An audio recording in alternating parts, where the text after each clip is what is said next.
second battle is tomorrow night at 10 Eastern. This was the first battle, one of world soccer's most extraordinary matches of the last few years. On Clint Dempsey's goal, just 16 minutes in, USA 1, Costa Rica nothing, snow 2 inches. Costa Rica wanted play suspended because they're soft. The referee was from El Salvador, and he said, keep playing through the snow. There was confusion because obviously they wanted to stop the game. We wanted just to carry on because we were already up 1-0. I'm told a Costa Rican player kind of wandered over and you had a bit of a conversation with him. Yeah, I was several years. Coach, we can't play like this anymore. And I said, yeah, I understand, but it is what it is for both sides. You know, it was not to our advantage. The advantage we had was we scored. The American coach, Klinsmann, later added, quote, that was not our fault. I didn't call God to give us some snow. By the way, the ref, he had precedent to cite. The Italians and the Russians kept playing in a World Cup qualifier in Moscow in 1997 that let so much snow, reporters said conditions were better suited to cross-country skiing. Still, the Costa Ricans believed they were ripped off and that it was America's fault. But even as the second U.S.-Costa Rica qualifier looms tomorrow night, despite the snow game and all the controversy and all the bad blood, Costa Rica's Soccer Federation and the people of that lovely democratic nation are being good sports about it. I'm kidding. They're being clods.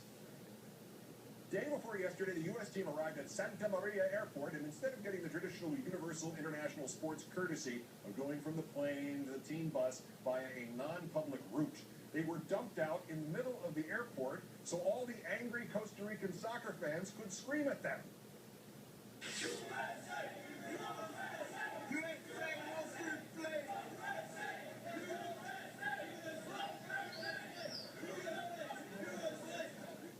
Oh, how nice. They're chanting USA, USA. No, not really. It's no fair play, USA. Oh, and we didn't even get to see the team bus getting egged. I take that back.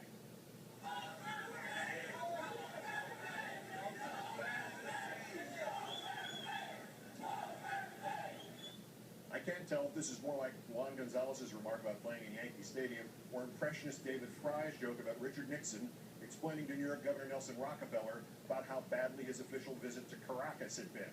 My wife, Pat, and I got stoned in Venezuela, Rocky. And Rockefeller replies, well, you know, Dick, I didn't have time for that. All right, maybe it is Gonzalez. From the 99 playoffs when he was with the Texas Rangers, he said he liked playing amid the boisterous fans in the right field corner at Yankee Stadium because, quote, they remember my mother a lot. Think about it. But back to Costa Rica.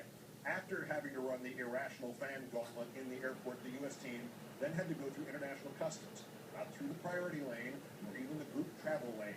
Told that with past World Cup qualifiers, U.S. Soccer Federation got priority lane in CR immigration. Not today. CR government plans to line them up with everyone else. Snow revenge. Do you have anything to declare, Donovan? I mean, other than the fact that you are swine, we can make snow fall on our brave soccer team? But wait, there's more. The cover of the Costa Rican newspaper Al Dia, as translated by SI's Brian Strauss, we're expecting you. We can see that. That is supposed to be Landon Donovan. I believe that what the two Costa Rican players are about to do to him in that illustration is considered illegal use of the kneeing him in the groin. Of course, the gamesmanship on steroids did not end there either. The home squad is supposed to help the visitors with the logistics of practice. Yeah, not so much. Costa Rica Federation recommended 3 training sites for U.S. to use. All 3 turned the U.S. down, forcing U.S. to find one on its own. Ah, that would be a soccer breakdown. Gianluca Pagliuca. As it turns out, indeed, the U.S. found a training site at a dairy. Well, we played now a few times against each other over the last 2 years, and I think it's a wonderful team. It's a team with very, very good individual players. If you look at visit lovely Costa Rica, where the cows all carry air horns. Enough already? Enough revenge against Los Americanos and their damned weather-altering machines? Nah. According to @JR Miranda Gold, cab drivers have agreed to slow traffic to a crawl on Friday, blocking the U.S. MNT route. Like cab drivers anywhere in the world need an excuse to do that. Well, you know the Americans will get there somehow. After all, soccer is just a simple game. field, some shoes, and a ball.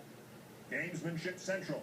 Costa Ricans didn't provide game balls to U.S. for training per usual protocol, U.S. using its own Nike balls instead. Nice. All this was creative, even noble in a perverse way, and then the Costa Ricans crossed the line from needling to all-out conflict. This is what has been written in the online Costa Rican publication, the Costa Rica Star. For hecklers and badgers, the March game was a lot of fun. Players could barely stay on their feet and were visibly frustrated. Fans began lodging snowballs into the pitch and at each other in the seats. ESPN broadcasters Bob Lee, Alexi Lalas, and Casey Keller put on anoraks and ludicrous snow hats.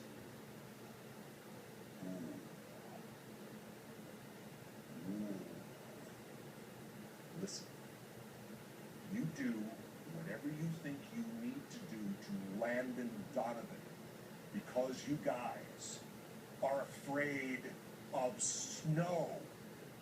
But if you dare go after our Bob Lee, you're going to have to come through me first. You got it? So the easiest revenge for the revenge, obviously that would be a U.S. victory. But actually, you know, the Costa Ricans have already provided the Americans with all the revenge we can eat. They devised and then delivered the killer diss of all time against themselves on a platter. I just showed it to you. You didn't notice it? Let me see that Grant Wall tweet again. Gamesmanship central, Costa Ricans didn't provide game balls to U.S. for training per usual protocol. That's right. It's as simple as this.